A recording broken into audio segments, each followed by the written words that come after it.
The steady hum of Dad's oxygen machine had become a constant backdrop to our lives.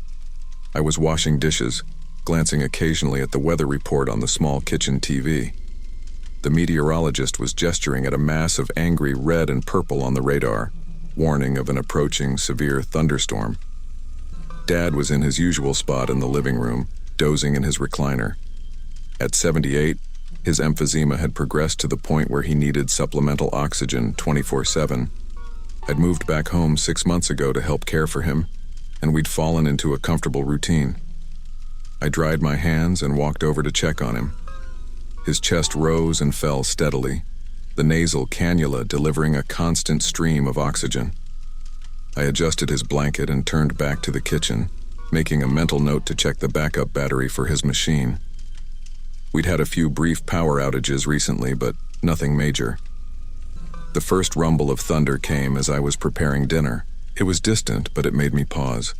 I looked out the window and saw dark clouds gathering on the horizon. The wind was picking up, whipping the trees in our yard into a frenzy. "Sounds like it might be a big one," Dad called from the living room, his voice raspy but alert. "Yeah, they're saying it could be pretty severe," I replied, trying to keep my tone casual. "I'm going to check the backup battery for your machine just in case." I headed to the garage where we kept the battery. As I was examining it, a bright flash of lightning illuminated the room, followed almost immediately by a deafening crack of thunder. The storm was getting closer, fast. That's when I noticed something was off with the battery.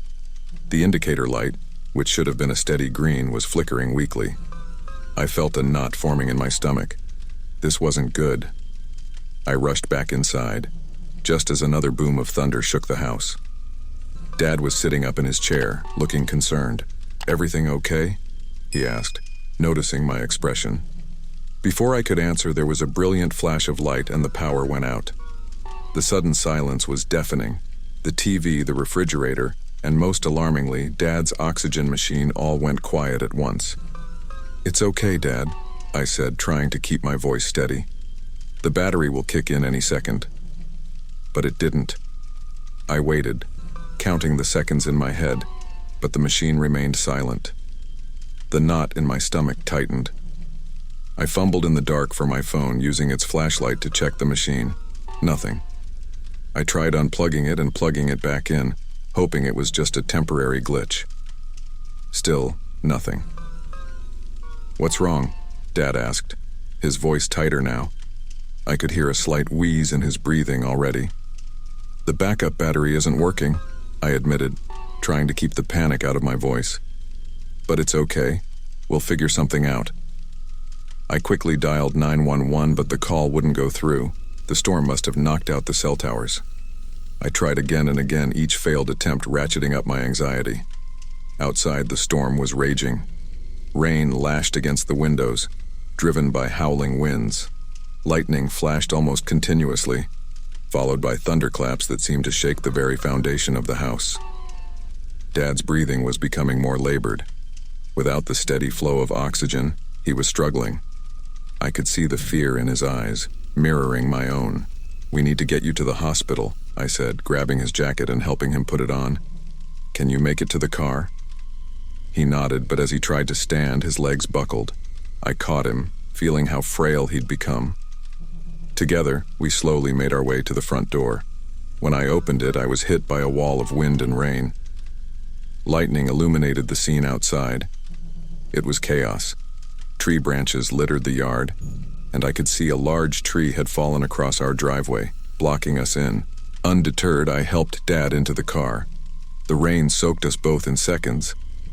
I ran around to the driver's side, started the engine, and began to carefully navigate around the fallen tree. But as we reached the end of our street, my headlights revealed another fallen tree blocking the road. I turned around, trying another route, only to find it blocked as well.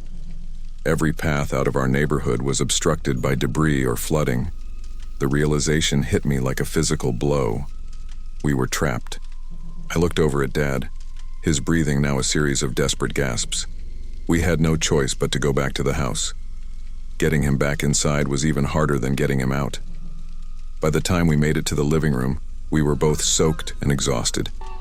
Dad collapsed into his chair, struggling for each breath. I knew I had to do something. I remembered a first aid course I'd taken years ago. They'd taught us about manual rescue breathing. It wasn't ideal, but it was all we had. I tilted Dad's head back slightly and began to breathe for him, timing my breaths with his weakening attempts. In between breaths, I tried to comfort him, telling him help would come soon, even as I doubted my own words. The storm continued to rage outside.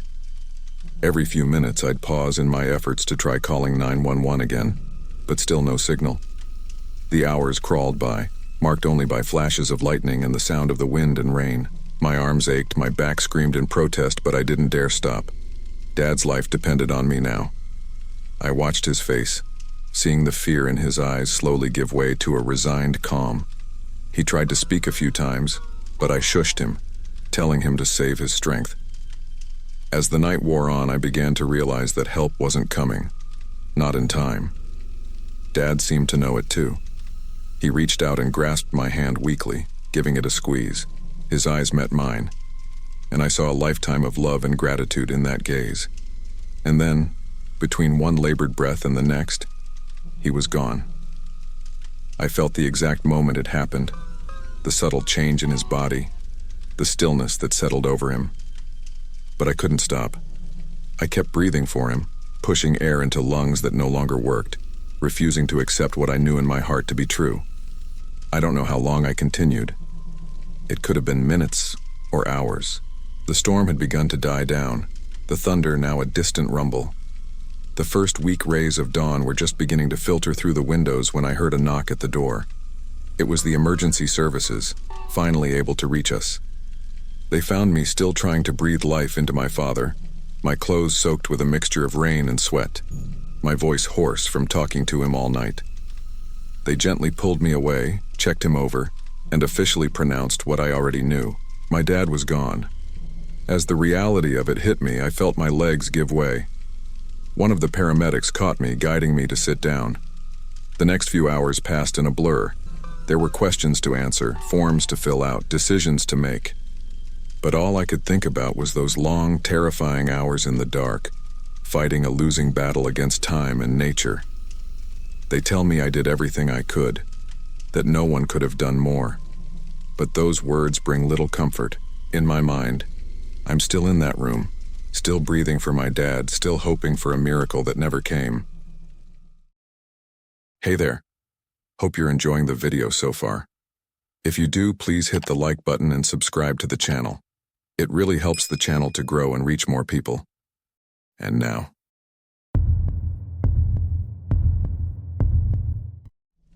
I never thought a routine drive could turn into the most terrifying experience of my life.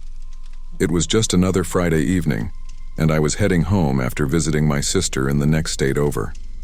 The weather had been iffy all day, but I figured I could beat the storm if I left early enough. As I merged onto the highway, the sky was already darkening. The radio crackled with warnings about an approaching thunderstorm, but I brushed it off. I'd driven through plenty of storms before, and I was only about an hour from home. What could go wrong? At first, it was just a light drizzle. I turned on my wipers and kept cruising along.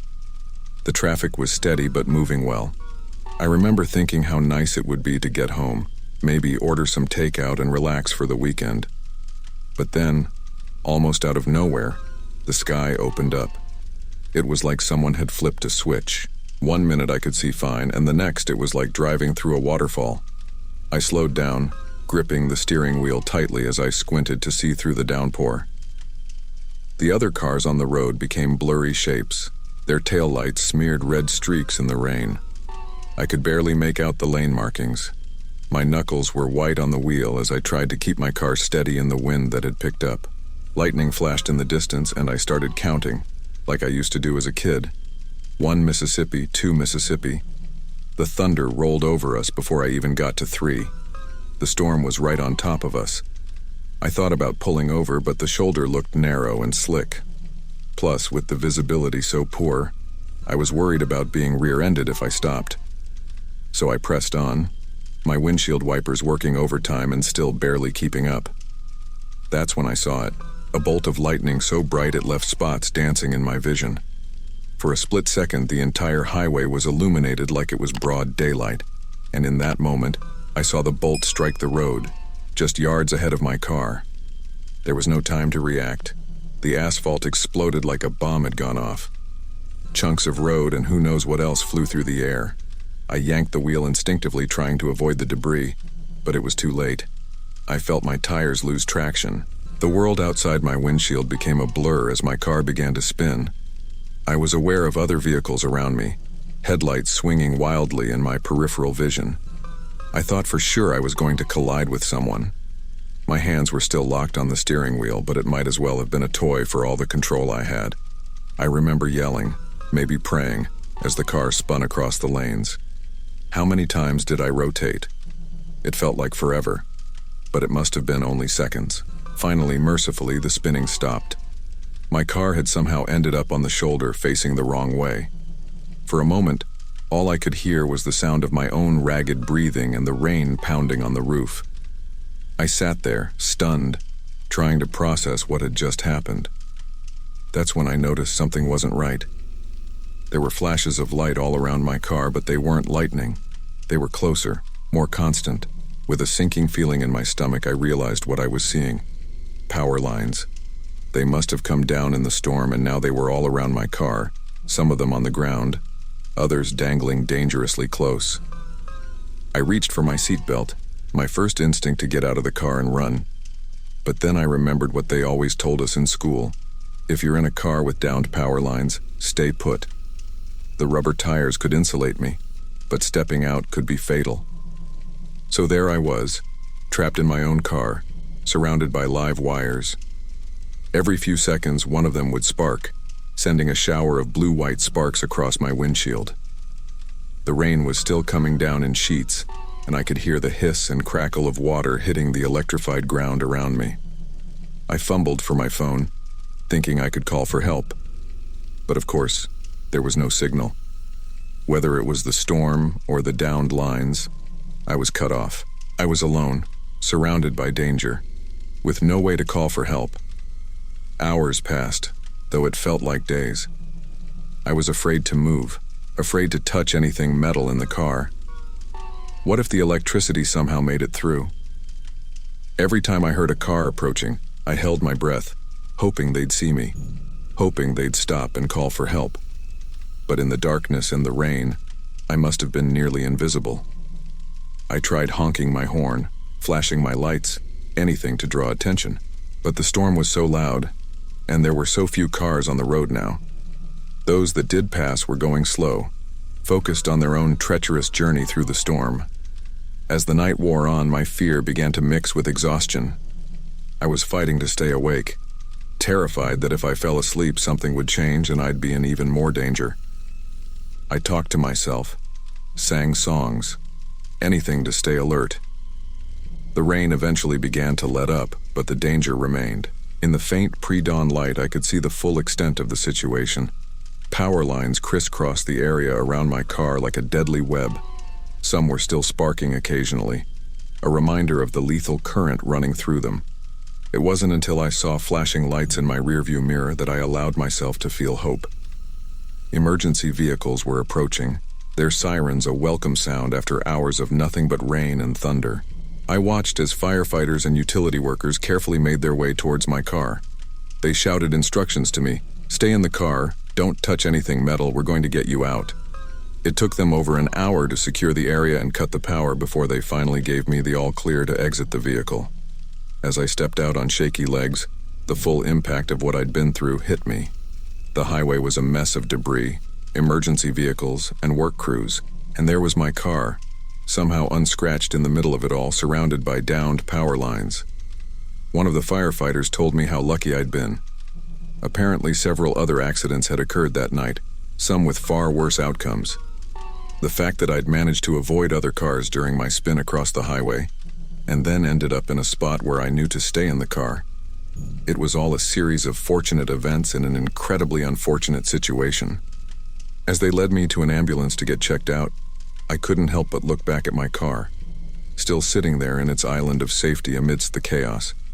I'd never felt so grateful to be on solid ground, to be alive. That night on the highway taught me a lot about the power of nature and the importance of staying calm in a crisis.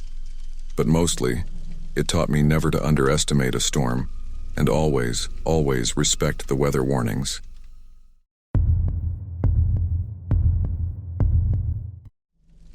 It was supposed to be a fun weekend getaway.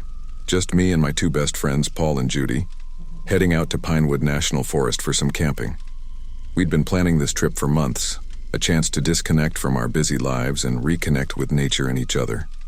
None of us could have imagined how it would turn out. We arrived at the campsite on Friday afternoon. The weather was perfect, clear blue skies, a gentle breeze, and the smell of pine in the air. We found a great spot near a small stream, surrounded by towering trees. As we set up our tent and unpacked our gear, we were joking around, excited about the weekend ahead. That first day was everything we'd hoped for. We hiked some nearby trails, took photos of the breathtaking views, and even spotted a deer at dusk. As night fell, we sat around the campfire, roasting marshmallows and sharing stories. The stars were so bright out there, away from the city lights, it felt like we were in our own little world. Saturday morning, we woke up to another beautiful day. After breakfast, Paul suggested we try fishing in the stream. None of us were experts, but it seemed like a perfect camping activity. We spent hours by the water, more focused on laughing at our failed attempts than actually catching anything. It wasn't until late afternoon that we noticed the change. The wind picked up, and dark clouds started rolling in from the west. At first, we didn't think much of it. A little rain wasn't going to ruin our trip. We decided to head back to the campsite and make dinner before the weather turned. As we were cooking over the campfire, the first drops of rain started to fall. The weather report had mentioned a chance of thunderstorms, but it wasn't supposed to hit our area. We quickly moved our food and supplies into the tent, thinking we'd wait it out. But within minutes, the sky opened up. Rain was coming down in sheets and the wind was howling through the trees. We could hear branches snapping in the distance. Our campfire was long gone, leaving us in near darkness as the sun had set behind the storm clouds. That's when we heard the first crack of thunder. It was so loud it seemed to shake the ground. Lightning flashed, illuminating our terrified faces inside the tent. We huddled together, trying to decide what to do. Should we try to pack up and leave, or was it safer to stay put? Before we could make a decision, everything changed in an instant. There was a blinding flash and a deafening boom that seemed to happen simultaneously. I felt a jolt go through my entire body, like I'd been punched by electricity. The air smelled of ozone and burning. As my vision cleared, I realized what had happened. Lightning had struck our tent pole. The metal had conducted the electricity, shocking all of us. I looked at Paul and Judy, and my blood ran cold. They were both lying motionless on the ground. I shouted their names, shaking them, but got no response. My hands were shaking so badly I could barely check for a pulse. Paul's was faint, but there. When I checked Judy, I couldn't feel anything. In that moment, all my first aid training kicked in. I knew I had to start CPR immediately. I tilted Judy's head back, pinched her nose, and started rescue breaths. Then chest compressions. I was counting out loud, trying to keep rhythm over the sound of the storm raging outside. After what felt like an eternity, but was probably only a minute or two, Judy gasped and started coughing. The relief I felt was overwhelming, but short-lived. Paul was still unconscious. I moved to him, starting the same process. Breath, compressions, repeat. The rain was pouring in through holes burned in the tent by the lightning. I was soaked, my arms aching, but I couldn't stop. Paul's life depended on it. As I worked on Paul, I was shouting at Judy to try and use her phone to call for help. Her hands were shaking so badly she could barely hold it. When she finally got through to emergency services, the relief in her voice was palpable, but we weren't out of danger yet. The operator told us that due to the severe weather, it would take time for ground rescue to reach us. They were dispatching a helicopter, but even that was risky in these conditions. So we waited. I kept performing CPR on Paul, switching with Judy when my arms felt like they were about to give out. The storm continued to rage around us. Every crack of thunder made us flinch, terrified of another lightning strike. After what felt like hours, we finally heard it, the distant thump of helicopter blades. As it got closer, the wind from the rotors battered what was left of our tent. We saw flashlights cutting through the darkness as rescue workers approached. Everything after that was a blur. The paramedics took over Paul's care. They loaded us all into the helicopter, working on Paul as we flew to the nearest hospital. I remember holding Judy's hand so tight, both of us praying that Paul would be okay. At the hospital, we were all treated for electrical burns and shock. Judy and I were released after a few hours, but Paul was admitted to the ICU. The doctors told us the next 24 hours would be critical. Those were the longest hours of my life. Judy and I stayed at the hospital, waiting for any news. When the doctor finally came out and told us Paul was stable and expected to recover, the relief was indescribable. We cried, hugged, laughed. All the emotions we'd been holding back came flooding out. But even after we all physically recovered, the impact of that night lingered. For months, I couldn't sleep through a thunderstorm. The smell of ozone would instantly transport me back to that terrifying moment. I'd wake up in a cold sweat, the image of my friends' lifeless bodies vivid in my mind. It took time and some therapy, but eventually, the nightmares became less frequent. The camping gear gathered dust in my garage. None of us were eager to tempt fate again. But our friendship? It was stronger than ever. We'd been through something unimaginable together and come out the other side.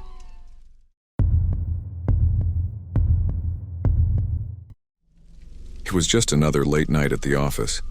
As a project manager for a big tech company, burning the midnight oil was nothing new to me. Our team was racing to meet a crucial deadline, and I had volunteered to stay behind and tie up some loose ends. Little did I know that this routine work night would turn into the most terrifying experience of my life. I was on the 30th floor of one of the tallest skyscrapers in downtown Chicago. Usually I loved the view from up here, the city lights sprawling out below, making me feel on top of the world. But that night, as I peered out the window, all I could see were ominous storm clouds rolling in from Lake Michigan. The first rumble of thunder was distant, barely noticeable as I focused on my computer screen. But as the minutes ticked by, the storm drew closer. Flashes of lightning illuminated the sky, briefly turning night into day. I remember thinking I should probably head home soon, but I was so close to finishing.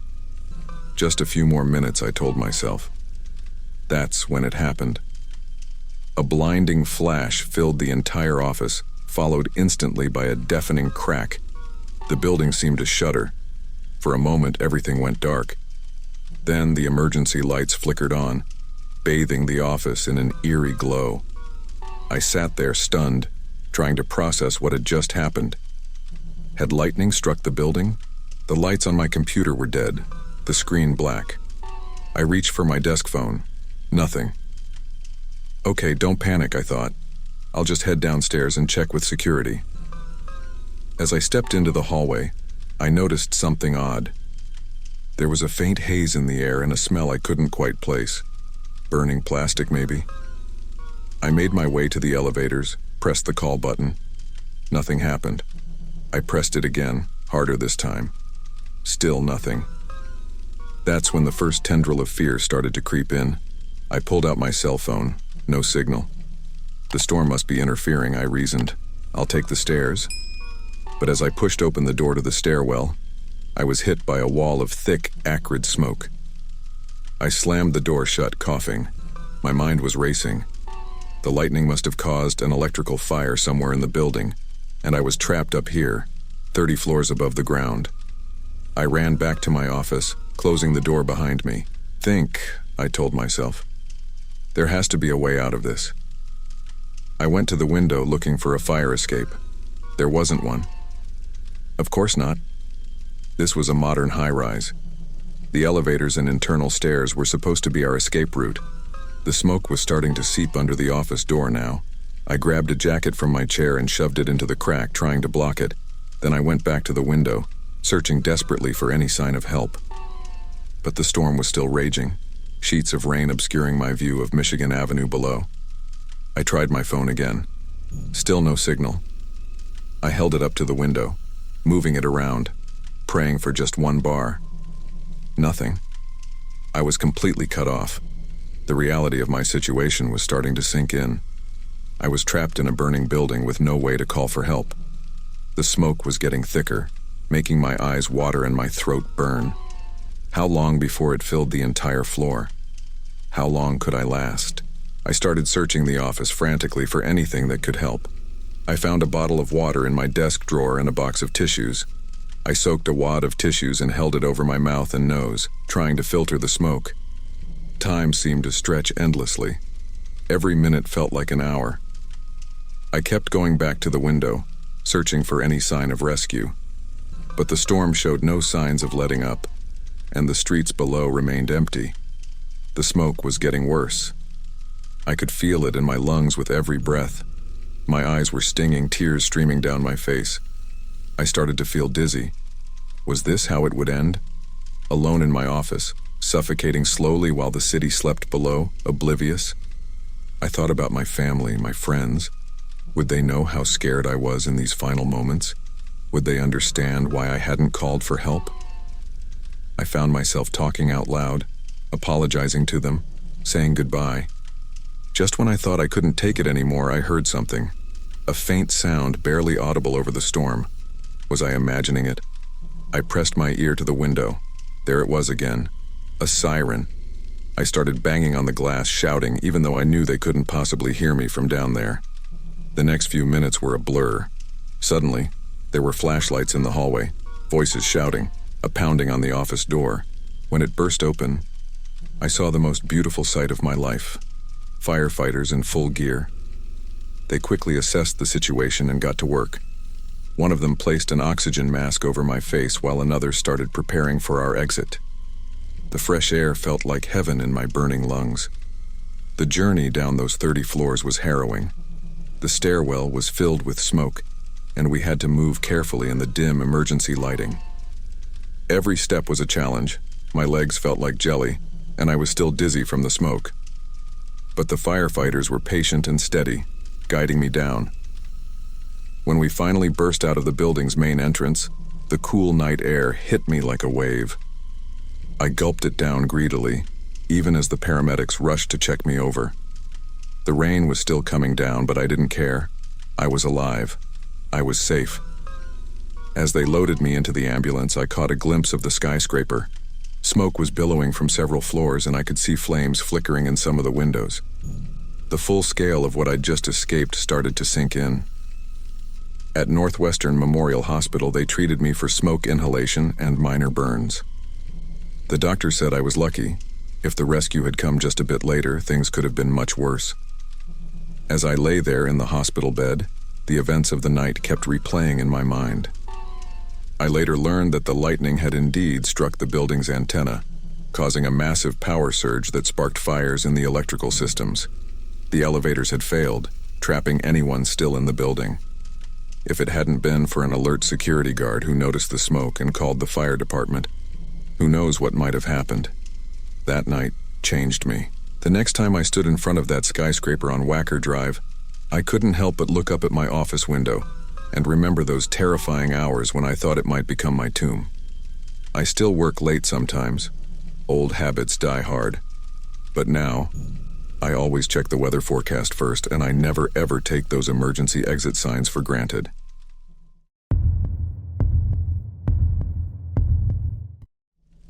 It was just another Tuesday evening. You know, one of those nights where everything feels so normal you don't even think about it. I was giving my 3-year-old son, Tommy, his bath before bedtime. He was splashing around, playing with his rubber ducks, and I was just sitting there on the bathroom floor watching him and thinking about what I needed to do at work the next day. I remember hearing the first rumble of thunder, but I didn't think much of it. We live in Florida, so thunderstorms are pretty common, especially in the summer. Tommy looked up at me, his eyes wide. "Mommy, what's that noise?" he asked. I smiled and told him it was just the sky talking. That seemed to satisfy him, and he went back to his toys. But then the storm really started to pick up. The wind was howling outside, and the rain was pelting against the bathroom window so hard I thought it might break. Tommy was getting a bit scared now, so I decided it was time to get him out of the tub. I had just wrapped him in a towel when it happened. Everything went dark. 1 second, the bathroom was bright and warm, and the next, we were plunged into complete darkness. Tommy let out a little whimper, and I could feel him pressing against my legs. I tried to sound calm as I told him it was okay, that sometimes the lights go out during storms, but my voice was shaking. I was fumbling around trying to find my phone for some light when I heard it, this massive crash coming from the living room. It was so loud, so sudden, that for a second I couldn't even process what I'd heard. Tommy started crying, and I scooped him up in my arms, holding him tight. My mind was racing. What was that sound? Did something fall over? Break in? I knew I had to go check, but the thought of leaving the bathroom terrified me. What if there was someone in the house? But I couldn't just stay there either. What if something was on fire? I took a deep breath and stepped out into the hallway. It was pitch black. I couldn't see a thing. I had Tommy in one arm, and my other hand was stretched out in front of me, feeling my way along the wall. Every step felt like it took forever. I could hear the storm raging outside, the wind screaming through the trees. As we got closer to the living room, I could smell something. It was like wet earth and wood, fresh, but wrong, out of place. My stomach was in knots. I paused at the corner trying to gather the courage to look into the living room. That's when a flash of lightning lit up the whole house. For just a split second I could see everything. And what I saw, I'll never forget it for as long as I live. There was a massive oak tree sticking through our front wall. Right where our TV used to be, there was just tree. Branches, leaves, everything. Rain was pouring in through the huge hole, and I could see more branches swaying dangerously close to what was left of our roof. I stood there, frozen. Tommy was crying harder now, and I was trying to shush him, but I couldn't even hear my own voice over the sound of the wind and rain pouring into our house. Another flash of lightning, and I saw something that made my blood run cold. One of the bigger branches was creaking, bending. It looked like it was about to snap. I didn't even think. I just turned and ran, through the kitchen towards the back door. I could hear crashing behind me, more wood splintering. I fumbled with the lock on the back door, my hands shaking so bad I could barely grip it. Finally it opened, and we stumbled out into the storm. The rain was coming down in sheets. Within seconds we were soaked to the bone. The wind was so strong it nearly knocked me off my feet. I clutched Tommy to my chest and started making my way across the backyard. The ground was a mess of mud and debris. I kept slipping, struggling to keep my balance. Every few steps I'd hear another crash from the house. Each time, I'd flinch, sure that this was it, that the whole thing was coming down. I kept imagining a branch or a piece of the roof flying out and hitting us. I've never felt fear like that before. It was like ice in my veins, making every movement feel slow and clumsy. I was heading for our neighbor's house. It felt like it took hours to cross that yard, even though it was probably only a minute or two. Every time lightning flashed, I'd see the destruction behind us. More of the tree falling into our house, more of our roof caving in. When we finally reached our neighbor's back porch, I started pounding on their door. I was yelling, but I couldn't even hear myself over the storm. Tommy was wailing, his face buried in my shoulder. I just kept knocking, praying they were home, that they could hear us. Finally, the door opened. It was Mrs. Johnson, our elderly neighbor. She looked shocked to see us standing there, dripping wet and probably looking half crazy. I tried to explain what happened, but I was shaking so bad, I'm not sure if I made any sense. She ushered us inside, wrapping Tommy in a blanket and sitting me down on her couch. As I sat there, watching her call 911, it all started to hit me. Our home, everything we owned, it was all being destroyed right now. And if I hadn't decided to check on that noise, if we'd stayed in the bathroom just a few minutes longer. The police and fire department showed up pretty quickly. They told us we were lucky to have gotten out when we did. Apparently, most of the house collapsed not long after we left. They said if we'd still been inside, we might not have made it out. It's been a few weeks now, and we're staying with my parents while we figure things out with the insurance company. Tommy still gets scared whenever it rains, and honestly, so do I. But we're alive. We made it out. And in the end, that's what matters. Everything else, we can replace. But those few minutes in the storm, carrying my son through the wind and rain, terrified that each step might be our last, that's something I'll never forget.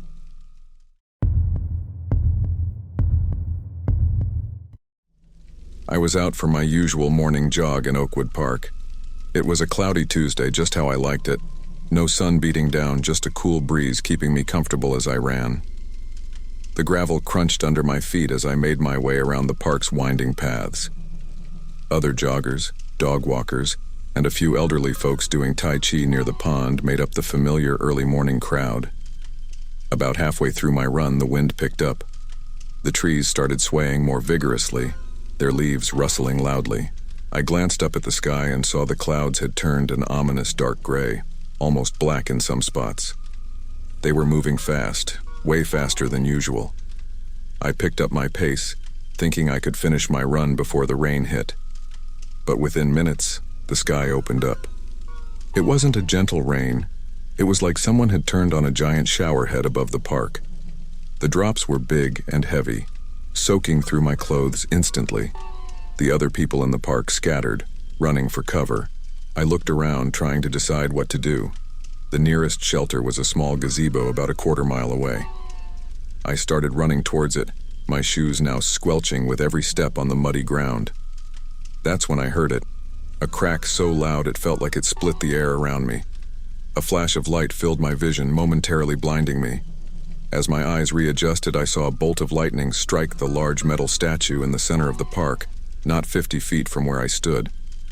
I froze, unable to move as I watched sparks fly from the statue. The hair on my arm stood up, and there was a strange metallic taste in my mouth. Before I could even think about what that meant, I felt it, a jolt of electricity surging through my body from the ground up. It was like being hit by a truck and set on fire at the same time.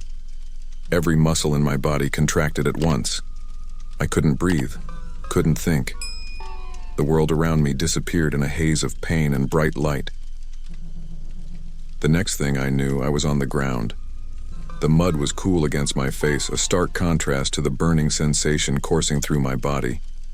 I tried to move, to call for help, but nothing happened. My limbs wouldn't respond. I could feel the rain pelting my back, could hear the storm raging around me, but I couldn't do anything about it. I lay there, face down in the mud, completely paralyzed.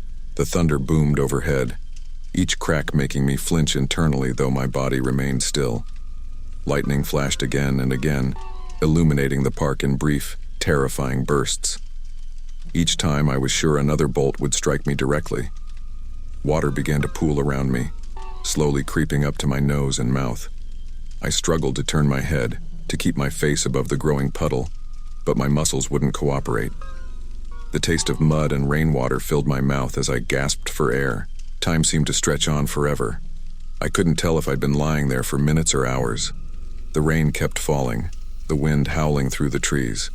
I was shivering uncontrollably, my teeth chattering so hard I thought they might break.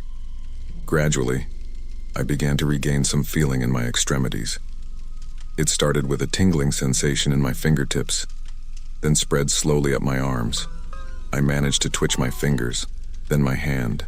It felt like my body was filled with static, like when your foot falls asleep, but 1,000 times worse.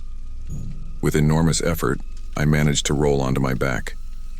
The rain fell directly onto my face now, but at least I could breathe more easily. I lay there gasping, staring up at the turbulent sky. Lightning continued to flash across the clouds, each bolt sending a fresh wave of panic through me. I tried to sit up, but my muscles screamed in protest. It was like trying to move through molasses. Every inch was a struggle, every movement causing spasms of pain throughout my body. After what felt like an eternity, I managed to prop myself up on my elbows. The park was deserted. Rain-slicked paths wound between sodden grass and overflowing flower beds. The statue that had been struck stood in the distance, a stark reminder of how close I'd come to death. I could see scorch marks on its surface, even from this distance. I attempted to stand, but my legs buckled under me. I fell back into the mud with a splash, the impact sending shockwaves of pain through my body. Realizing I couldn't walk, I started to crawl. My movements were slow and clumsy, like a toddler learning to move for the first time. I dragged myself along the muddy ground, inch by agonizing inch. My clothes were caked with mud, weighing me down even more. The rain continued to pour, making it hard to see where I was going. I was aiming for the park entrance, hoping someone would drive by and see me. As I crawled, I could feel my muscles spasming uncontrollably. Every few feet I had to stop and wait for a particularly violent tremor to pass. The pain was constant, a mix of burning and aching that seemed to reach down to my very bones. I don't know how long I crawled for. It felt like hours. My world narrowed down to the few feet of muddy ground in front of me, the next handhold, the next bit of progress. The storm raged on, seemingly endless. Finally, I heard something other than the rain and thunder, a car engine. I looked up, blinking water out of my eyes, and saw headlights approaching. With the last bit of my strength, I waved my arm and tried to shout. It came out as more of a croak, my voice hoarse and weak. The car slowed, then stopped. I heard a door open, then footsteps splashing through puddles. A face appeared in my field of vision. A middle-aged woman, her eyes wide with shock. "Oh my God," she said, kneeling down beside me. "What happened? Are you okay?" I tried to speak, to explain, but all that came out was a jumble of words. Lightning, statue, can't move. She seemed to understand enough. "Don't worry. I'm calling an ambulance," she said, pulling out her phone. As she spoke to the emergency operator, I let myself collapse fully onto the ground. The relief of being found, of knowing help was coming, was overwhelming. I closed my eyes, listening to the woman's voice and the continuing rumble of thunder. The ambulance arrived what felt like both seconds and hours later. Paramedics swarmed around me, asking questions, shining lights in my eyes, taking my vitals. They lifted me onto a stretcher, the movement sending fresh waves of pain through my body. In the ambulance, they told me I'd been struck by ground current from the lightning strike. They rattled off medical terms I didn't understand. Something about electrical burns, possible nerve damage. All I knew was that I hurt everywhere and I couldn't stop shaking. At the hospital, doctors ran tests, hooked me up to machines, gave me medication for the pain. They explained that while I hadn't been directly hit by the lightning, the current traveling through the ground had been enough to cause significant damage. The next few days were a blur of tests, treatments, and gradually relearning how to move normally. The pain slowly subsided, replaced by a constant tingling sensation throughout my body. The doctor said it might be permanent, a lasting reminder of my brush with death in the park.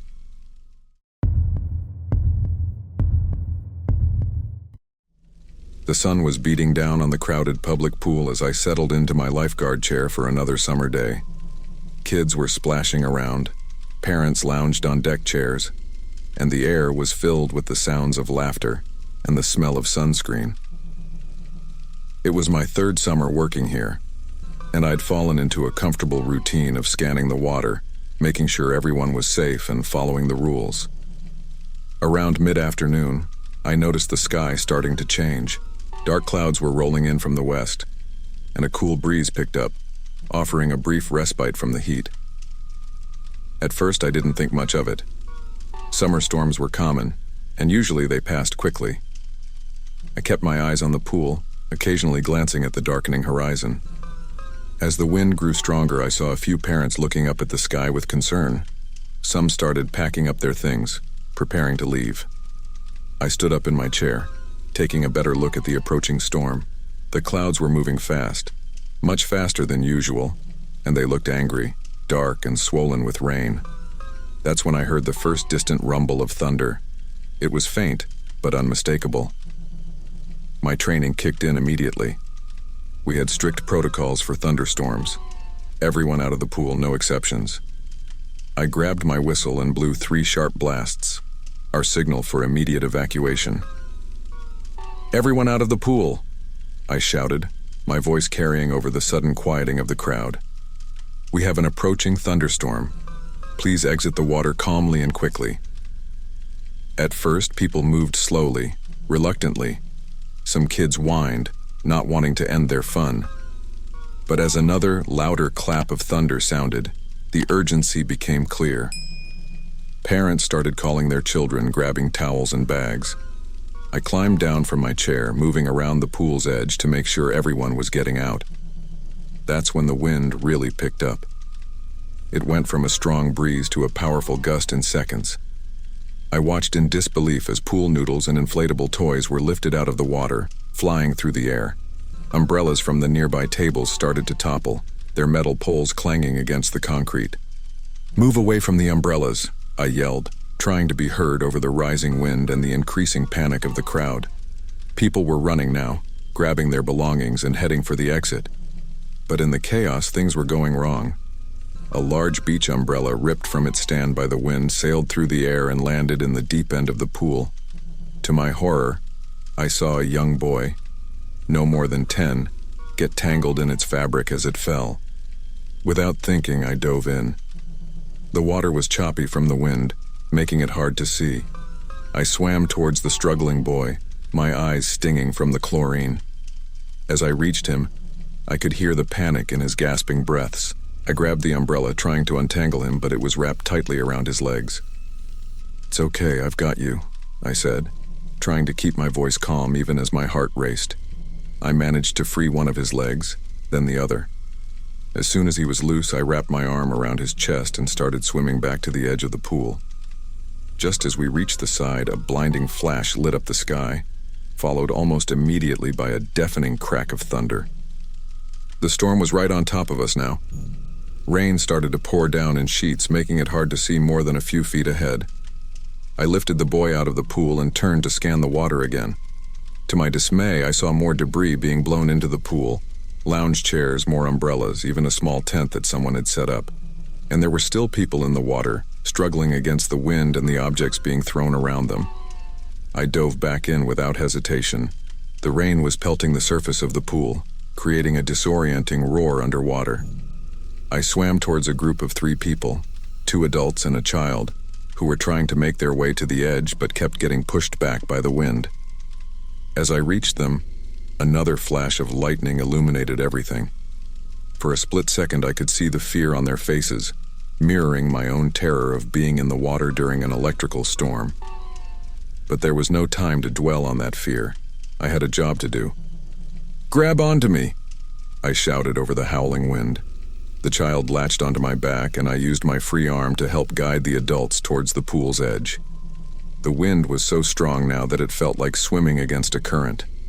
My muscles burned with the effort, but I pushed on. We finally reached the side of the pool, and I helped boost them out one by one. As soon as they were safe, I turned back to the water. There was a teenage girl struggling with a lounge chair that had pinned her against the pool wall. The metal frame of the chair was pressing against her chest, making it hard for her to keep her head above water. I swam over, my arms and legs feeling like lead. The rain was coming down so hard now that it was difficult to breathe without getting water in my mouth and nose. As I reached the girl, I could see the panic in her eyes. "I'm going to lift the chair," I told her, trying to sound confident despite my exhaustion and fear. "When I do, I need you to swim to the edge as fast as you can. Can you do that?" She nodded, her teeth chattering from cold and fear. I took a deep breath and dove under the water. Bracing my feet against the pool wall, I pushed up with all my strength, lifting the chair just enough for her to slip out. As soon as I felt her move, I let the chair sink and surfaced, making sure she made it to the edge safely. By now, the pool area was almost empty of people, but it was littered with debris.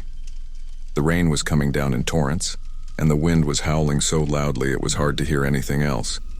Lightning was striking with frightening frequency, each flash followed almost immediately by earth-shaking thunder. I pulled myself out of the pool, my legs shaking from exertion and adrenaline. But I couldn't rest yet. I had to make sure everyone was out and accounted for. I ran around the pool's perimeter, my feet slipping on the wet concrete, checking every corner and crevice. As I rounded the deep end, I saw something that made my blood run cold. There was a small child, probably no more than 4 or 5 years old, huddled under an overturned table near the pool's edge. How had everyone missed her in the evacuation? I sprinted towards her, my heart pounding. Just as I reached out to grab her, a bolt of lightning struck the metal fence surrounding the pool area, no more than 20 feet from where we were. The sound was deafening, and I felt the heat of the strike on my skin. Without thinking, I scooped up the child and ran for the pool house. My ears were ringing from the thunder, and I could smell the acrid scent of ozone in the air. The child was crying, her small body shaking in my arms. We burst through the door of the pool house, joining the crowd of terrified swimmers who had taken shelter there. Parents were wrapping their children in towels, everyone talking at once in panicked voices. I handed the little girl to a staff member and turned back to the door. "Where are you going?" someone shouted as I put my hand on the doorknob. "I have to secure the area," I replied, my voice sounding strange and distant in my own ears. "Make sure everyone stays inside until the storm passes." I stepped back out into the maelstrom. The wind nearly knocked me off my feet, and the rain felt like needles on my skin. I forced myself to do a final sweep of the pool area, fighting against the wind every step of the way. As I reached the far end of the pool, a particularly violent gust of wind picked up a heavy metal trash can. It flew through the air, heading straight for me. I dove to the ground, feeling it whoosh over my head, missing me by inches. It crashed into the pool with an enormous splash, quickly sinking to the bottom. I lay there on the wet concrete for a moment, my heart pounding so hard I thought it might burst out of my chest. The realization of how close I'd come to serious injury, or worse, hit me like a physical blow. But I couldn't stay down. I had a job to finish. With shaking legs, I got to my feet and completed my final check. Satisfied that no one else was in danger, I made my way back to the pool house.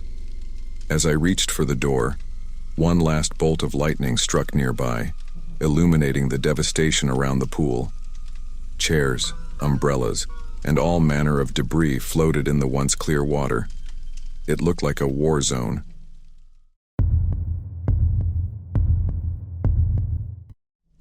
The rain had been falling steadily since morning, drumming against the windows of our 2-story suburban home. I was in my home office, buried in work, barely noticing the worsening weather outside. My wife, Kate, was downstairs in the kitchen, and our 2 kids, Emma and Jack, were in their rooms, probably glued to their devices as usual. I remember glancing at the clock on my computer screen, 3:47 p.m. The room darkened suddenly as if someone had thrown a blanket over the sun. I looked up from my laptop, momentarily disoriented by the abrupt change. Through the window, I saw the sky had turned an ominous shade of green-gray. The trees in our backyard were bending under the force of the wind, their leaves a blur of motion. A low, distant rumble of thunder made me pause. I hadn't realized the storm had gotten so close. I saved my work and was about to go downstairs to check on everyone when a flash of white light filled the room. For a split second, everything was illuminated in stark detail. The papers on my desk, the family photos on the wall, even the dust motes floating in the air. Then came the sound. It wasn't the boom of thunder I was expecting. It was a sharp, deafening crack that seemed to split the air itself. The noise was so loud, so close, that I felt it in my chest. The windows rattled violently, and I instinctively ducked, my hands covering my ears. In the same instant, everything went dark. My computer screen blinked out. The overhead light died, and the constant hum of electronics that usually filled the house fell silent. For a moment I sat there in shock, my ears ringing from the thunderclap. "John?" I heard Kate's voice calling from downstairs, a note of panic clear even from a distance. "John, what was that?" I stood up, my legs shaky. "I'm coming down," I called back, my voice sounding strange and muffled in my still ringing ears. I fumbled for my phone, switching on its flashlight. The beam cut through the darkness, casting long shadows across the room. As I moved towards the door, a faint smell caught my attention. It was acrid, like burning plastic. I paused, sniffing the air. Was something wrong with the electrical system? I stepped out into the hallway, the beam of my phone's flashlight barely penetrating the darkness. The burning smell was stronger here. "Kate?" I called out again. "Kids?" Everyone okay?" "We're in the living room," Kate replied, her voice tight with worry. "The power's out everywhere." I started down the stairs, my free hand gripping the banister tightly. The smell was getting stronger, and now I could see wisps of smoke curling along the ceiling. My stomach clenched as realization dawned. This was more than just a power outage. Halfway down the stairs, I heard a sound that made my blood run cold. A faint crackling noise coming from above, like the sound of a campfire, but muffled. I looked up, shining my light toward the ceiling. Thin tendrils of smoke were seeping through the small attic hatch. "Kate!" I shouted, all pretense of calm forgotten. "Get the kids. We need to get out now." I practically jumped down the remaining stairs, nearly colliding with Kate at the bottom. Her face was pale in the light of my phone. "John, what's happening?" "I think the lightning struck the house," I said, trying to keep my voice steady. "There's a fire in the attic. We need to leave right now." Kate's eyes widened, but she nodded, turning immediately to call the kids. I ran to the kitchen, grabbing our emergency flashlight from under the sink. As I flicked it on, I heard a loud creaking noise from above, followed by the sound of something heavy shifting. The smoke was getting thicker now, filling the air with its acrid stench. I could hear Kate coughing as she herded Emma and Jack towards the front door. Jack was crying, his small voice piercing through the chaos. "Daddy, I'm scared," Emma whimpered as I joined them in the hallway. She was clutching her favorite stuffed animal, her eyes wide with fear. "It's okay, sweetie," I said, trying to sound reassuring even as my own heart raced. "We're going to be fine. We just need to get outside." I ushered them towards the door, my hand on Kate's back. As we reached the entryway, another loud crack echoed through the house. This time it wasn't thunder. It was the sound of wood splintering. We stumbled out onto the front lawn just as a section of the roof caved in. The cool rain was a shock against my skin, a stark contrast to the heat we'd left behind. From outside, we could see flames licking at the edges of the hole in the roof, smoke billowing out in thick plumes. Neighbors were emerging from their homes, drawn by the commotion. Someone was already on the phone with emergency services. I stood there, arm around Kate and the kids, watching helplessly as our home burned. The fire spread quickly, far faster than I would have thought possible. By the time the fire trucks arrived, flames were visible through most of the upstairs windows. The firefighters worked tirelessly, but it was clear from their grim expressions that they were fighting a losing battle. We huddled under a neighbor's umbrella, soaked to the skin and shivering, though whether from cold or shock I couldn't tell. Emma was silent now, her face buried in Kate's shoulder. Jack stood rigid against my side, his small hand gripping my shirt tightly. As we watched, another section of the roof collapsed with a thunderous crash. Sparks flew into the air, momentarily beautiful against the dark, smoke-filled sky. I felt Kate flinch beside me, a small sob escaping her lips. The next few hours passed in a blur. We answered questions from firefighters and police, accepted offers of clothes and shelter from neighbors, and tried to comfort our children. All the while, our home, the place where we'd built our life, where our children had taken their first steps, where we'd celebrated birthdays and holidays, burned before our eyes. By the time the fire was finally extinguished, there was little left of our house. The roof was gone, the windows were black holes, and everything inside was either burned or water damaged beyond recognition. The firefighters let me do a quick walkthrough once they deemed it safe enough. The interior was unrecognizable, a charred, soggy mess of what used to be our possessions. Standing in what remained of our living room, surrounded by the acrid smell of smoke and the drip of water, the full weight of what had happened began to sink in. Everything we owned, all our memories, photos, important documents, gone in an instant. The realization was overwhelming, leaving me feeling hollow and lost. That night, we stayed with our neighbors across the street. None of us slept much. Every time I closed my eyes, I saw flames and collapsing roofs. The kids were restless, jumping at every sound. Kate sat by the window most of the night, staring silently at the ruins of our home. The next few days were a whirlwind of insurance claims, temporary housing arrangements, and trying to replace essential items. But even as we went through the motions of rebuilding our lives, I couldn't shake the memory of those terrifying moments. The crack of lightning, the smell of smoke, the sound of our home falling apart around us.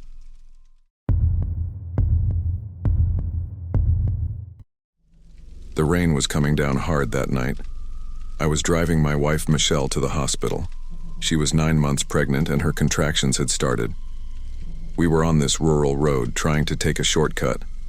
I could barely see through the windshield, even with the wipers going full speed. Michelle was breathing heavily next to me. She kept saying the contractions were getting closer.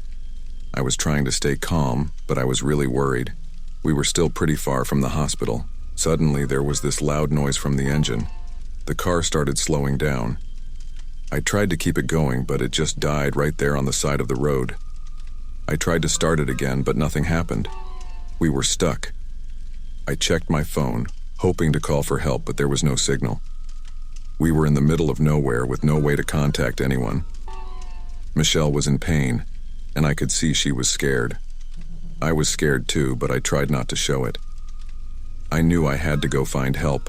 I didn't want to leave Michelle alone, but we didn't have a choice.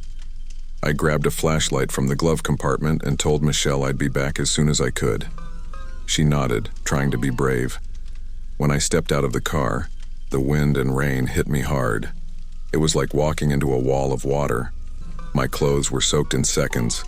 I started walking down the road, hoping to find someone or something. The road seemed to go on forever. It was so dark, and my flashlight barely cut through the rain. I kept thinking about Michelle, alone in the car. What if something happened while I was gone? What if the baby came early? I don't know how long I walked. My legs were aching, and I was freezing. The wind was so strong it almost knocked me over a few times. I heard trees creaking and branches snapping in the forest around me. It was terrifying. At one point I heard this loud crack. A huge branch fell right in front of me. If I'd been a few steps ahead, it would have hit me. That's when it really hit me how dangerous the situation was. I kept going, though. I had to find help for Michelle.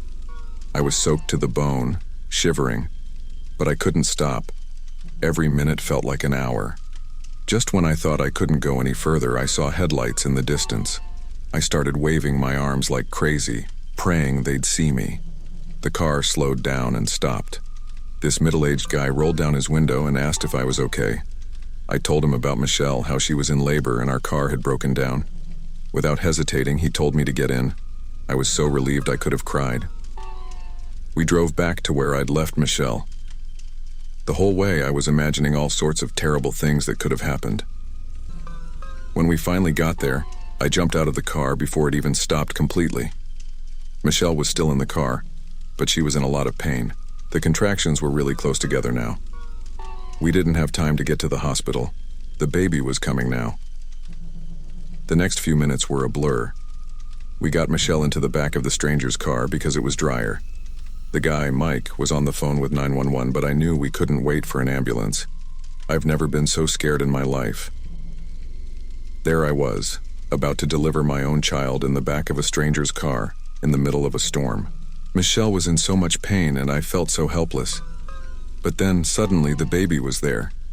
I was holding my daughter in my hands. She was crying, and it was the most beautiful sound I'd ever heard. Michelle was exhausted, but okay. We could hear sirens in the distance. Help was finally coming. But we'd done it. We'd made it through this nightmare. Looking back, it's still hard to believe it all happened. One minute we were just driving to the hospital, and the next, we were fighting through this insane storm, delivering our baby on the side of the road. I keep thinking about what could have gone wrong. What if I hadn't found help? What if there had been complications with the birth? We were so lucky that everything turned out okay. That night changed me. I've never felt so scared or so helpless. But it also showed me how strong we can be when we have to be. Michelle was incredible, staying so calm through it all. And that stranger, Mike, he didn't even hesitate to help us. I don't know what we would have done without him. The whole experience was like something out of a movie, but it was real. It happened to us. Every time I look at our daughter now, I think about that night, about the storm, the fear, the relief when she was finally born. It's a reminder of how quickly things can change. One minute you're going about your normal life, and the next, you're in the middle of the scariest moment you've ever experienced. I still get nervous when I have to drive in heavy rain. It brings back memories of that night. The sound of the rain pounding on the roof, the darkness of the road ahead, the feeling of complete isolation when our car broke down. Sometimes I wake up in the middle of the night, thinking I hear the sound of that storm. It takes me a moment to realize I'm safe at home, that we all made it through. I'm just grateful we all came out of it okay. Michelle, our daughter, and me. But I'll never forget that night. The fear, the uncertainty, the overwhelming relief when it was all over. It was the most terrifying experience of my life, but also the most amazing. That night taught me a lot about myself, about what I'm capable of when I have to be. It showed me the kindness of strangers, the strength of my wife, and the fragility of life. It's a story I'll be telling for the rest of my life, not because it's exciting or dramatic, but because it changed me in ways I'm still understanding. Every time I drive down that road now, I think about that night, about how different things could have been. It's a reminder to be grateful for every day, for the people in our lives, for the simple things we often take for granted. I know we were lucky. So many things could have gone wrong, but they didn't. We made it through. And now, every time I hold my daughter, I'm reminded of the night she came into the world, in the middle of a storm, on the side of a dark road, against all odds. It's a night I'll never forget, a story that's now part of who we are as a family.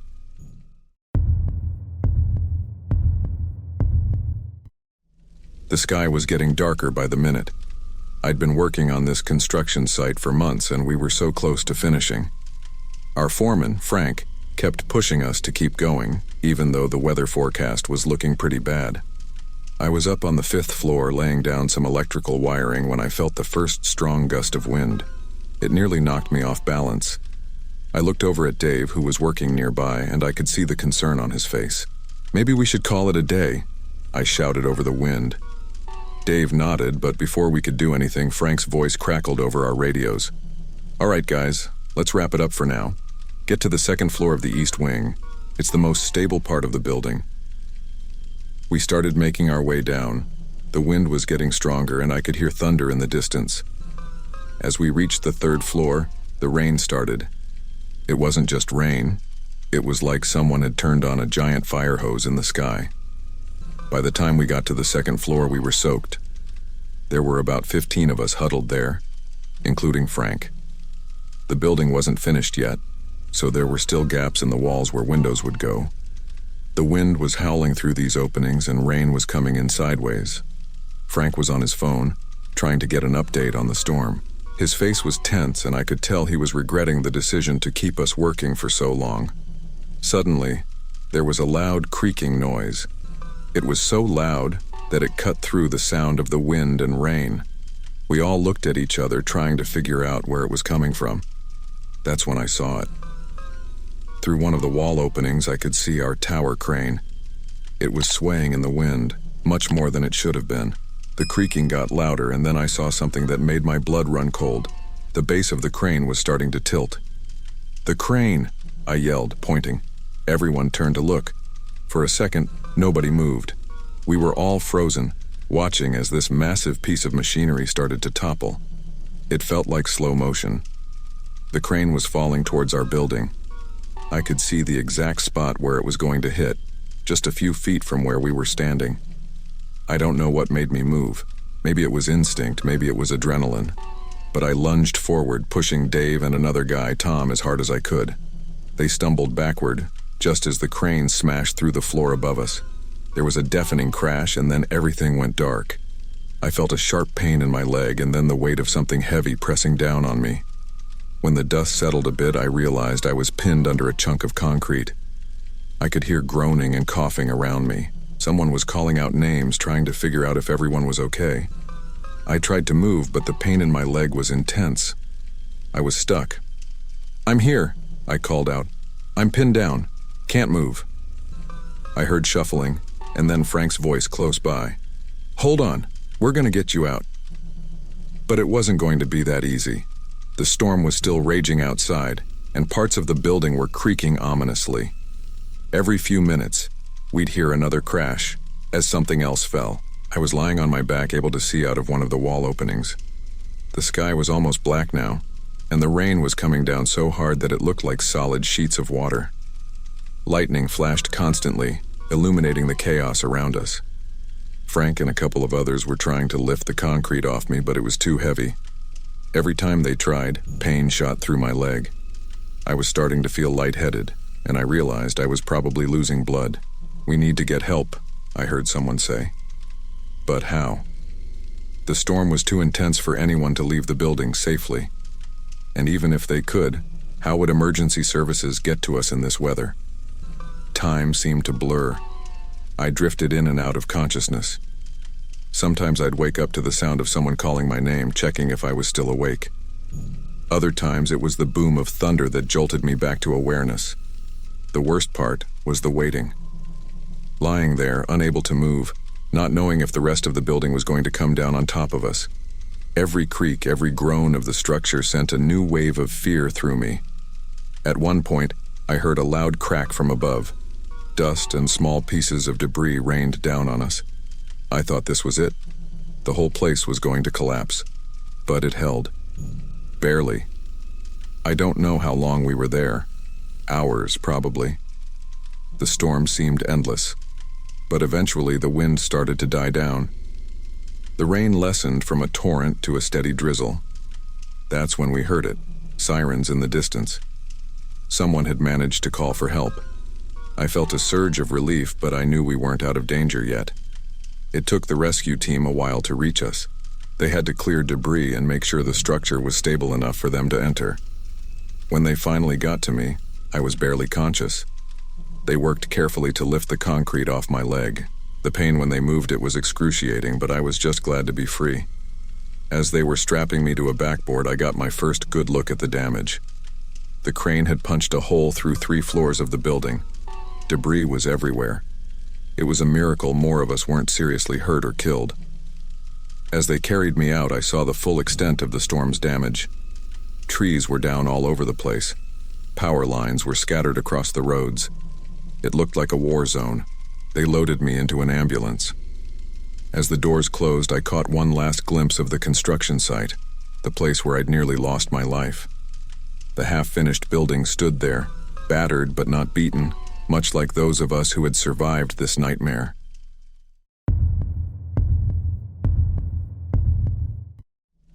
It was just another ordinary Tuesday evening. I'd gotten home from work, kicked off my shoes, and settled in for a quiet night alone. My partner was out of town on a business trip, so I had the whole place to myself. I remember thinking how nice it was to have some alone time, maybe catch up on my favorite shows or finally finish that book I'd been neglecting. As I was heating up some leftovers for dinner, I noticed the sky outside getting darker than usual for this time of day. The weather report had mentioned a chance of thunderstorms, but I didn't think much of it. I'm not usually one to worry about a little rain. I sat down with my reheated pasta and flicked on the TV. That's when I heard the first distant rumble of thunder. It was faint, but it made me pause mid-bite. Something about it felt different, more ominous than usual. I shrugged it off and tried to focus on my show, but I couldn't shake this growing unease. The storm picked up faster than I expected. Within minutes, the rain was hammering against the windows, and flashes of lightning illuminated the darkening room.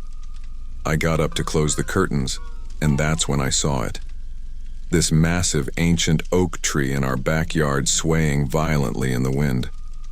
I'd always loved that tree, but now it looked menacing, its branches reaching towards the house like gnarled fingers. I decided to turn off the TV.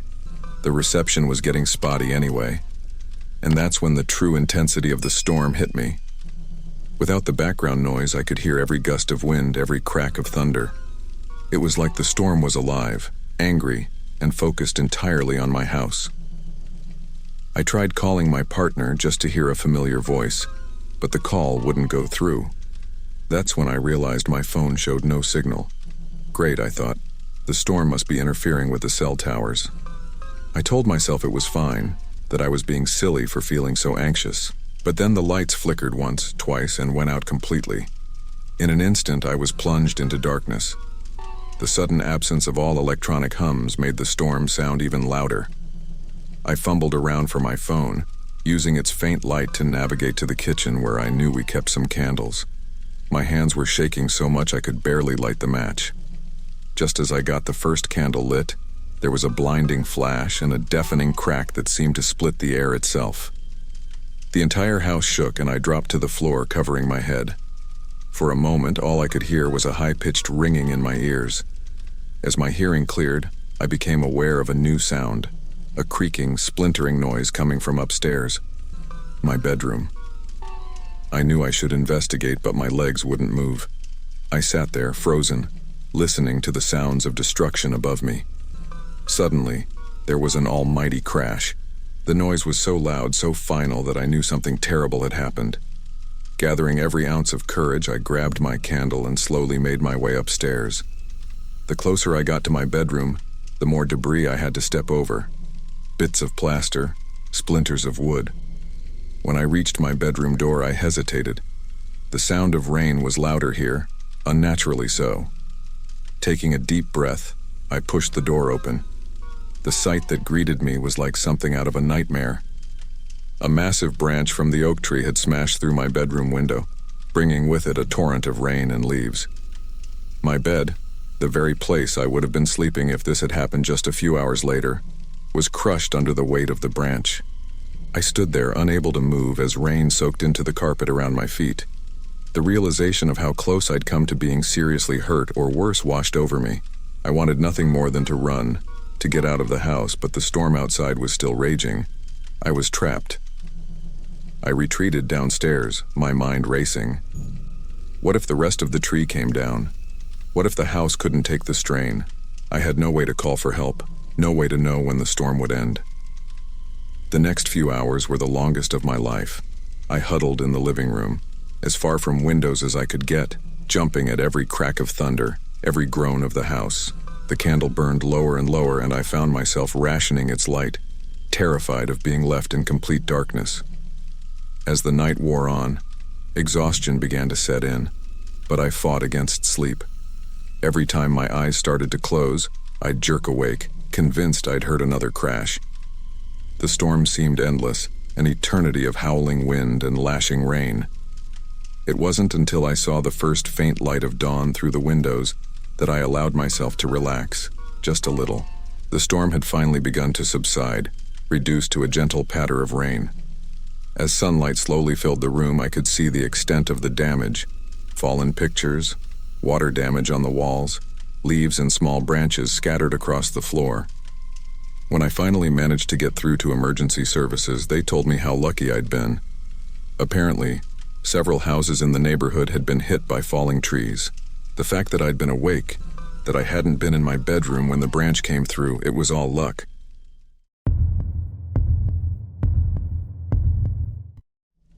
The laughter of children playing tag echoed across Oakwood Park as our family gathered for our annual reunion picnic. It was a warm Saturday in late August, and the air was thick with the scent of barbecue and freshly cut grass. I watched my sister Sarah chase her son, Tommy, around the picnic tables, his giggles infectious as he dodged her grasp. We'd been planning this reunion for months. It was the first time in years that all of us, grandparents, aunts, uncles, and cousins, had managed to get together. The park was perfect, with its sprawling green lawns and ancient oak trees providing ample shade for our gathering of about 30 people. I was helping my uncle set up the grill when I first noticed the change in the air. The breeze, which had been pleasantly cool all morning, suddenly picked up, carrying with it the faint smell of rain. Looking up, I saw dark clouds gathering on the horizon, their edges tinged with an ominous gray. "Looks like we might get some rain," I called out to my aunt, who was arranging plates of potato salad and coleslaw on one of the picnic tables. She glanced up, shading her eyes with her hand. "Oh, I hope not. The weather report said it would be clear all day." We continued with our preparations, but I couldn't shake the uneasy feeling that had settled over me. The wind continued to pick up, rustling the leaves of the oak trees overhead. The children's laughter seemed more distant now, as if the approaching storm had already begun to dampen the festive mood. Within minutes, the sky had darkened considerably. The once cheerful sunlight was now filtered through a canopy of angry clouds, casting everything in a strange, greenish hue. That's when I heard my grandmother's voice, raised in alarm. "We should pack up," she insisted, her eyes fixed on the roiling sky. "That doesn't look good at all." Her words seemed to break the spell of denial that had held us all. Suddenly, everyone was in motion. Parents called for their children, voices tinged with urgency. I rushed to help my aunt gather the food, shoving containers haphazardly into coolers. The first fat drops of rain began to fall as we scrambled to pack everything away. They hit the ground with audible splats, quickly increasing in frequency. The wind, which had been steadily building, now howled through the trees, whipping branches back and forth with frightening force. "Tommy!" I heard Sarah call out, her voice barely audible over the rising wind. "Tommy, where are you?" I spotted him near one of the old oak trees, seemingly oblivious to the chaos around him as he continued to play with his cousins. "I'll get him," I shouted to Sarah, already running towards the group of children. That's when I heard it, a sound that will haunt me for the rest of my life. It was a sharp crack, like a gunshot, followed by a deep, groaning sound. I looked up just in time to see a massive branch, easily as thick as my torso, tear away from the oak tree above Tommy. Time seemed to slow down. I saw the branch falling, saw Tommy look up with wide, startled eyes. I was running, my feet slipping on the rain-slicked grass, but I knew I wouldn't reach him in time.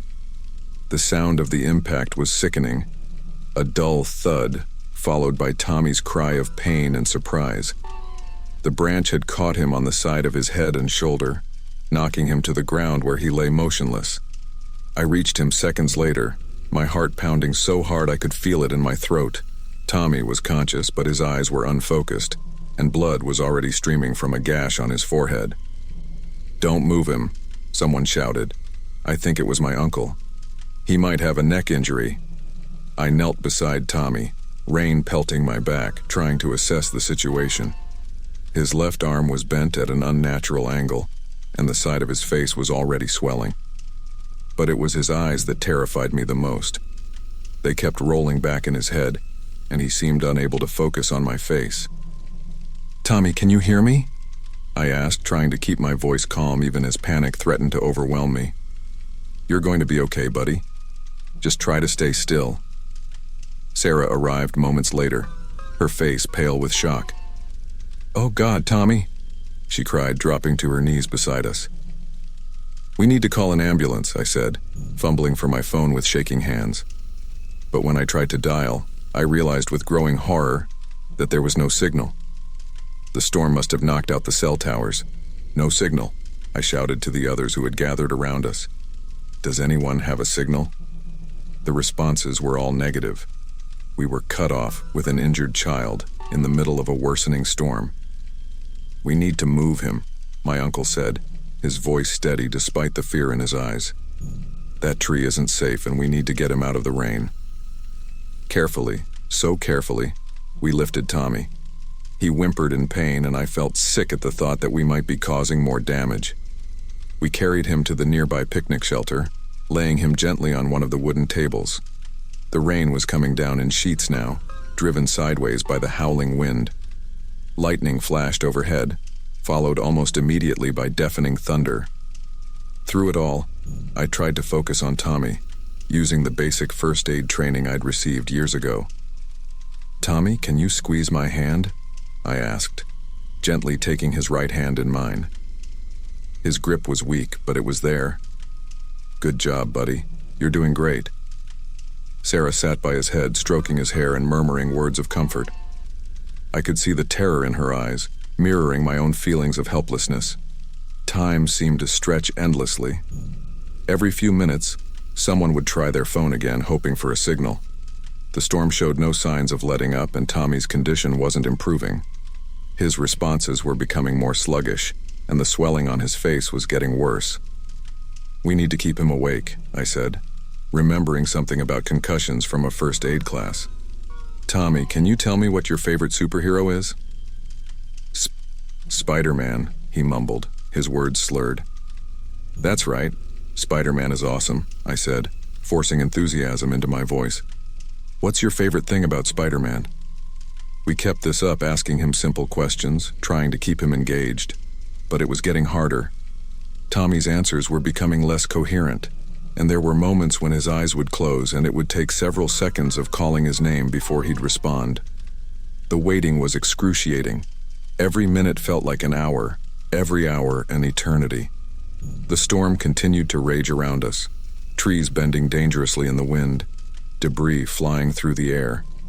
We were trapped, helpless, with a critically injured child, and there was nothing we could do but wait and hope. It was Sarah who finally heard it, the faint sound of sirens in the distance. At first I thought she was imagining it, a product of desperate hope. But then I heard it too, growing louder by the second. The ambulance arrived about 10 minutes later, its progress slowed by fallen trees and flooded roads. The paramedics worked quickly, assessing Tommy's condition and preparing him for transport. As they loaded him into the ambulance, I caught a glimpse of his small, battered body on the stretcher. In that moment, the full weight of what had happened hit me. This wasn't just a minor accident. Tommy could have died, might still die, and there was nothing any of us could have done to prevent it. Sarah climbed into the ambulance with Tommy, leaving the rest of us standing in the rain, watching as the flashing lights disappeared into the storm. The picnic area, which just hours ago had been filled with laughter and joy, now looked like a war zone. Overturned tables, scattered belongings, and the fallen branch served as stark reminders of how quickly everything had changed. As we began the somber task of cleaning up, I couldn't shake the image of Tommy lying there, so small and vulnerable. The sound of that branch breaking, the sight of it falling, these things were now seared into my memory.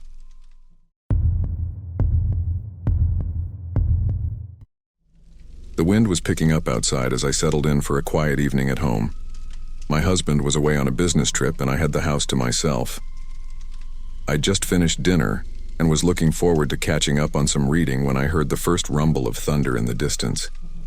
I've always been a bit uneasy during storms, especially when I'm alone, but I tried to push those thoughts aside. I turned on the TV for some background noise, hoping it would drown out the sound of the wind that was now whistling through the trees outside. As I curled up on the couch with my book, the storm grew closer. The flashes of lightning became more frequent, illuminating the living room in brief, stark bursts. The time between the lightning and thunder grew shorter, and I found myself counting the seconds, a habit from childhood. 1 Mississippi, 2 Mississippi. The storm was getting closer. I tried to focus on my book, but the words blurred together as my attention kept drifting to the worsening weather. The rain started, a gentle patter at first that quickly turned into a heavy downpour. It drummed against the windows and roof, creating a constant, ominous background noise. The lights flickered once, twice. I looked up from my book, suddenly alert. Maybe I should get some candles ready just in case. As I stood up to head to the kitchen, a blinding flash of light filled the room, accompanied by a deafening crack of thunder that seemed to shake the very foundation of the house. And then, darkness. Complete, total darkness. The sudden absence of light was disorienting. The TV's chatter cut off abruptly, leaving only the sound of the rain and my own rapid breathing. I stood frozen for a moment, waiting for my eyes to adjust, but the darkness remained impenetrable. "Okay," I said aloud, trying to calm myself. "It's just a power outage, no big deal." I took a tentative step forward, arms outstretched, feeling my way towards where I thought the kitchen was. My shin collided with the coffee table, and I bit back a curse. This was going to be harder than I thought. I remembered I had a flashlight in the basement. It seemed like a better option than stumbling around in the dark. Slowly, carefully, I made my way to the basement door, using the wall as a guide. The door creaked as I opened it, the sound unnaturally loud in the quiet house. I felt for the railing and took my first step down. The stairs seemed steeper than usual in the darkness, each step a leap of faith. I was about halfway down when it happened. My foot slipped on the edge of a step and suddenly I was falling. There was a moment of weightlessness, a rush of air, and then impact. Pain exploded in my right leg as I tumbled down the remaining stairs, finally coming to rest in a crumpled heap at the bottom. For a few seconds, I couldn't breathe. The pain was overwhelming, radiating from my leg up through my entire body. When I finally managed to gulp in some air, it came out as a strangled sob. I lay there, trying to assess the damage. My right leg was definitely injured. I could feel it swelling already, and any attempt to move it sent waves of agony through me. My head throbbed where it had hit the concrete floor, and I could feel something warm and sticky on my forehead. Blood, probably. "Help!" I called out, more out of instinct than any real hope someone would hear me. The storm outside seemed to mock my cries, a particularly loud clap of thunder drowning out my voice. I needed to get to a phone. My cell was upstairs, charging on the kitchen counter. The landline was in the living room. Both might as well have been on the moon for all the good they did me now. I tried to drag myself towards the stairs, but the pain in my leg was too intense. Every movement sent fresh waves of agony through me. After a few futile attempts, I collapsed back onto the cold concrete floor, panting and sweating despite the chill in the basement air. That's when I heard it. At first I thought it was just the rain, but as I listened I realized it was something else. A steady drip, drip, drip. Water. Water was coming into the basement. Panic surged through me. How bad was this storm? Was the basement going to flood? The thought of lying helpless as water slowly rose around me sent a new wave of terror through my body. I tried calling for help again, screaming until my throat was raw, but the storm outside only seemed to intensify.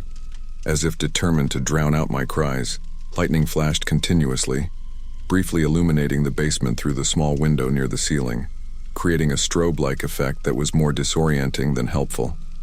Time seemed to lose all meaning as I lay there. The pain in my leg pulsed in time with my heartbeat, a constant reminder of my predicament. The dripping sound grew louder, and I could hear water sloshing around somewhere in the darkness. Was it getting closer? In the pitch black, it was impossible to tell. I drifted in and out of consciousness, the pain and fear keeping me from fully succumbing to exhaustion. Each time I opened my eyes, I half expected to find the water lapping at my body, but it never came. Instead, I lay there, wet and shivering, listening to the storm rage outside and the steady drip of water in the basement. As the night wore on, my mind began to play tricks on me. Every sound became magnified. The creaking of the house, the howling of the wind, the dripping water. Each noise sparked a new fear. Was that the sound of someone breaking in? Was the house going to collapse under the force of the wind? Was the water rising faster than I realized? I tried to distract myself by thinking of my husband, imagining him bursting through the door, coming to my rescue. But as the hours ticked by, that fantasy began to fade. He wasn't due back for days. Would anyone even notice I was missing before then? The pain in my leg had turned into a dull, throbbing ache that seemed to encompass my entire body. I was cold. So cold, the concrete floor having long since leached away any body heat. My clothes were damp from a mixture of sweat and the moisture in the air, clinging uncomfortably to my skin. At some point I became aware of a new sound, a faint, high-pitched beeping. It took my foggy brain several minutes to recognize it, the carbon monoxide detector. Was it malfunctioning because of the power outage, or was there actually a gas leak? A new fear gripped me. Would I slowly suffocate down here, unable to reach fresh air? I renewed my efforts to move, to crawl, to do anything to get myself out of this basement. But my body refused to cooperate. The pain in my leg flared up with every attempt at movement, leaving me gasping and seeing stars. As I lay there, helpless and afraid, I found myself thinking about all the things I'd left undone, the half-finished novel on my nightstand, the phone call I'd been meaning to make to my sister, the trip my husband and I had been planning for our anniversary. Would I ever get to do any of those things again? The night seemed endless. Every time I thought surely it must be close to dawn, another round of thunder would shake the house, reminding me that the storm was still raging. The dripping water had become a constant backdrop to my misery, a steady rhythm marking the passage of time. I don't know exactly when I first noticed it. the slight lightening of the darkness around me. At first I thought I was imagining it, my mind playing tricks on me again. But slowly, ever so slowly, I could make out shapes in the gloom. The vague outline of the washing machine, the shadowy bulk of the water heater. The storm was finally passing, and daylight was creeping in through the small basement window. With the light came a renewed sense of hope. Surely someone would come looking for me soon. A neighbor, a friend, someone would notice I was missing. As the basement gradually became more visible, I could see the extent of the water damage. A large puddle had formed at the far end of the room, but thankfully it hadn't spread to where I was lying. The carbon monoxide detector had stopped its incessant beeping, whether because the danger had passed or because its battery had died. I couldn't be sure. I was just considering trying to move again when I heard it. A sound that made my heart leap. A car door slamming, footsteps on the front porch, and then the most beautiful sound I'd ever heard, my name being called. "Down here," I croaked, my voice hoarse from hours of shouting and disuse. "In the basement." The door at the top of the stairs opened, flooding the basement with light. I squinted against the sudden brightness, tears of relief streaming down my face. Help had finally arrived. As they carefully carried me out of the basement and into the waiting ambulance, I caught a glimpse of the world outside. The storm had passed, leaving behind a clear, sunny day. But for me, the memory of that long, terrifying night would linger far longer than any storm clouds. Hey there again. Hope you enjoyed the video. Remember to hit the like button and to subscribe to the channel. This will really help the channel to grow and you can be notified of the new videos. And I have something more for you. I chose another video for you to watch. Just click the card here to go to the video. Hope you like it. See you there.